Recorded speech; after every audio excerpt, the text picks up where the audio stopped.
नमस्कार, स्वागत है आप सभी का मेरे YouTube channel Smita Hindi classes में। आज हम पढ़ने वाले हैं लेखक श्री राम परिहार का निबंध कारगिल की वादियों में शौर्य की हुंकार। आइए सारांश जानने से पहले हम लेखक का एक जीवन परिचय जानते हैं। डॉक्टर श्री राम परिहार का जन्म मध्य प्रदेश के खंडवा जिले के ग्राम फेफरिया में माघ कृष्ण 4 बुधवार संवत 2008 को हुआ था, यानी कि 16 जनवरी 1952 को। डॉक्टर श्री राम परिहार के पिता श्री देवाजी परिहार एवं माता श्रीमती लक्खू देवी के घर ठेठ कृषक परिवार से थे। कृषि कृषक जीवन के स्वाभिमान, कृषक पिता के द्वारा सांस्कृतिक और संस्कार की शिक्षा, मां नर्मदा की तरलता और संघर्षशीलता, नर्मदा के कच्छार के प्राकृतिक सौंदर्य, विंध्याचल की अचलता, सतपुड़ा की मनोरमता और निमाड़ी जन की भोली जीवन विधि के बीच इनका व्यक्तित्व ने आकार पाया। शिक्षा इन्होंने एमए हिंदी डॉक्टर हरि सिंह गौर विश्वविद्यालय सागर से प्रावीण्य सूची में, पीएचडी श्री रविशंकर विश्वविद्यालय रायपुर से, हिंदी उपन्यास दाम्पत्य जीवन का स्वरूप विषय पर 1983, डीलिट रविशंकर विश्वविद्यालय रायपुर से, हिंदी ललित निबंध स्वरूप एवं परंपरा का अनुशीलन विषय पर 2010 में लिखा। सेवानिवृत्ति प्राचार्य श्री नीलकंठेश्वर शासकीय स्नातकोत्तर महाविद्यालय खंडवा से प्राचार्य के पद से सेवानिवृत्त हुए दिनांक 30 जून 2016 को। संप्रति मध्य प्रदेश शासन की उच्च शिक्षा महाविद्यालयीय सेवा में सन 1977 से 2016 तक कार्यरत।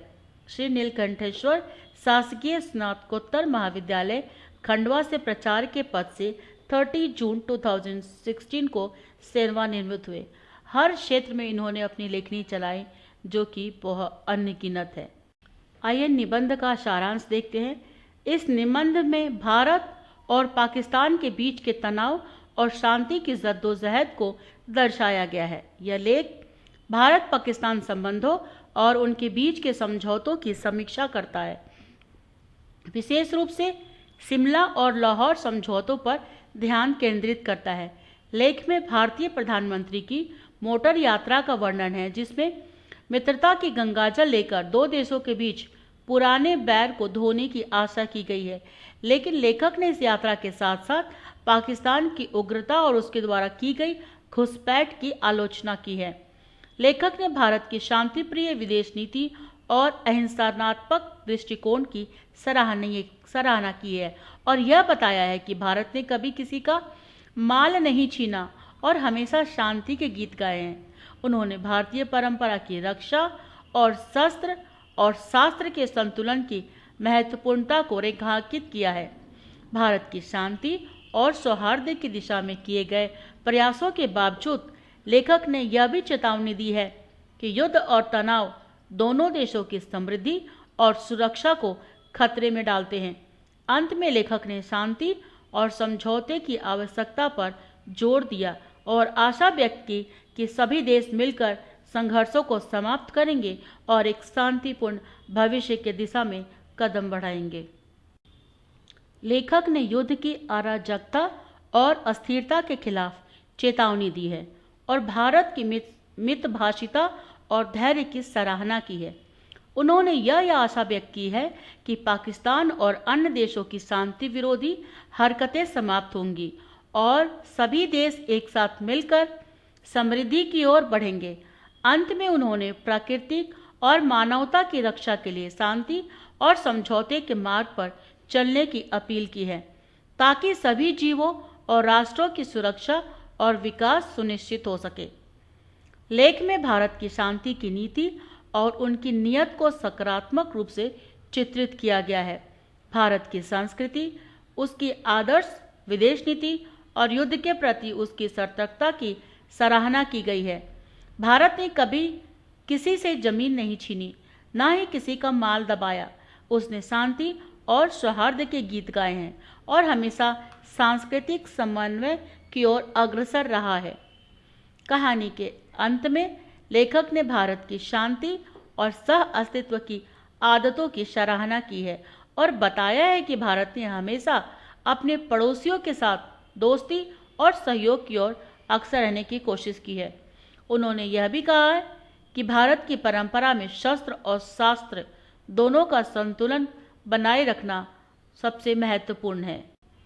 इसके विपरीत पाकिस्तान की घुटपैठ को दोगलापन और शिमला और लाहौर समझौते का उल्लंघन मानते हुए उसकी निंदा की गई है। पाकिस्तान की यह हरकत भारत और विश्व शांति को खतरे में डालती है। लेखक ने भारत के आत्मरक्षा के अधिकार का समर्थन किया है और यह स्पष्ट किया है कि भारत अपनी सुरक्षा के लिए सजग है, चाहे कितनी भी कठिन स्थिति हो।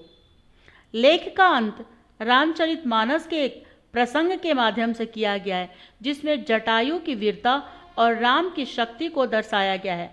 इसका उद्देश्य यह स्पष्ट करना है कि भारत के पास न केवल आंतरिक शक्ति है, बल्कि बाहरी खतरे से निपटने की भी पूरी तैयारी है। लेखक का विश्वास है कि भारत की शांति की नीति के बावजूद वह आक्रामकता का सामना करने में सक्षम है और भविष्य में भी मित्रता की बजाय बलात्कारी कार्यों का जवाब देने में सक्षम रहेगा। यह लेख इस बात पर बल देता है कि शांति की नीति और बल की नीति को एक साथ रखकर ही राष्ट्रों के बीच विवादों का समाधान संभव है।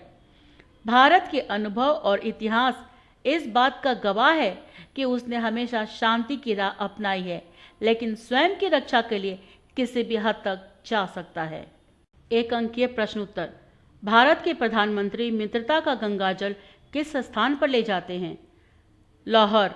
लेखक ने शिमला और लाहौर समझौते का उल्लंघन किस घटना के माध्यम से बताया है? कारगिल और लद्दाख में पाकिस्तान की घुसपैठ। भारत की विदेश नीति को लेखक ने कैसे वर्णित किया है? शांतिप्रिय और अहिंसात्मक।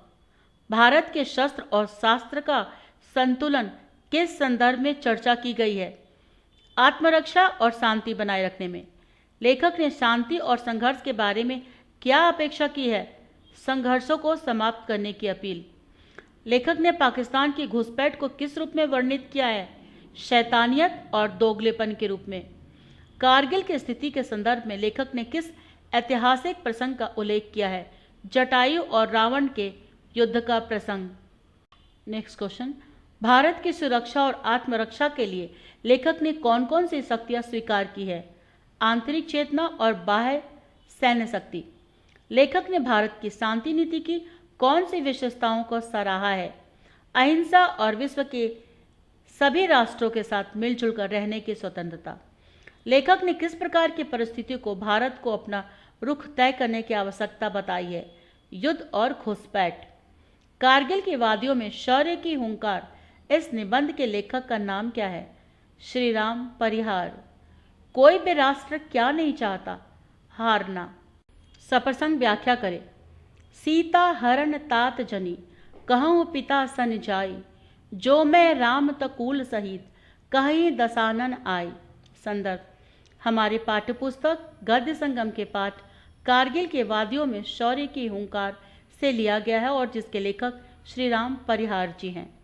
प्रसंग। जब कारगिल में पाकिस्तानी घुसपैठिए घुस गए थे तब लेखक ने कहा है। व्याख्या। यह पंक्ति श्री रामचरितमानस के एक प्रसंग से ली गई है जिसमें रावण द्वारा सीता का अपहरण और जटायु की वीरता का वर्णन किया गया है। पंक्ति का तात्पर्य है कि सीता के अपहरण की खबर तुम अपने पिता दशरथ को मत बताना। यदि मैं राम हूँ तो रावण स्वयं अपनी पूरी जाति के साथ आकर इस घटना का विवरण पिता को बताएगा। इस पंक्ति में श्री राम जटायु से कह रहे हैं कि जब सीता का अपहरण रावण के हाथों हो गया है तो सीता की स्थिति में अपने पिता दशरथ को न बताने की सलाह दी है। श्री राम कहते हैं कि यदि वह खुद राम है तो रावण अंततः अपनी जाति के साथ आकर इस घटना का खुलासा करेगा। इस पंक्ति के माध्यम से श्री राम ने अपनी शक्ति और सत्य पर के विश्वास को दर्शाया है।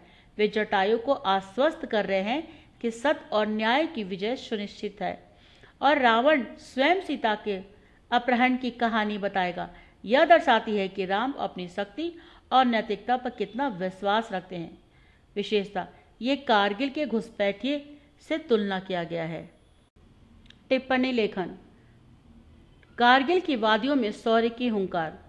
लेखक ने भारत और पाकिस्तान के बीच के रिश्तों और संघर्ष की जटिलता को प्रभावी ढंग से प्रस्तुत किया है। उन्होंने भारत की शांतिप्रिय विदेश नीति और उसके अहिंसात्मक दृष्टिकोण की सराहना की है, जबकि पाकिस्तान की कारगिल और लद्दाख में की गई घुसपैठ को शांति के खिलाफ और दोगलेपन के रूप में चित्रित किया है।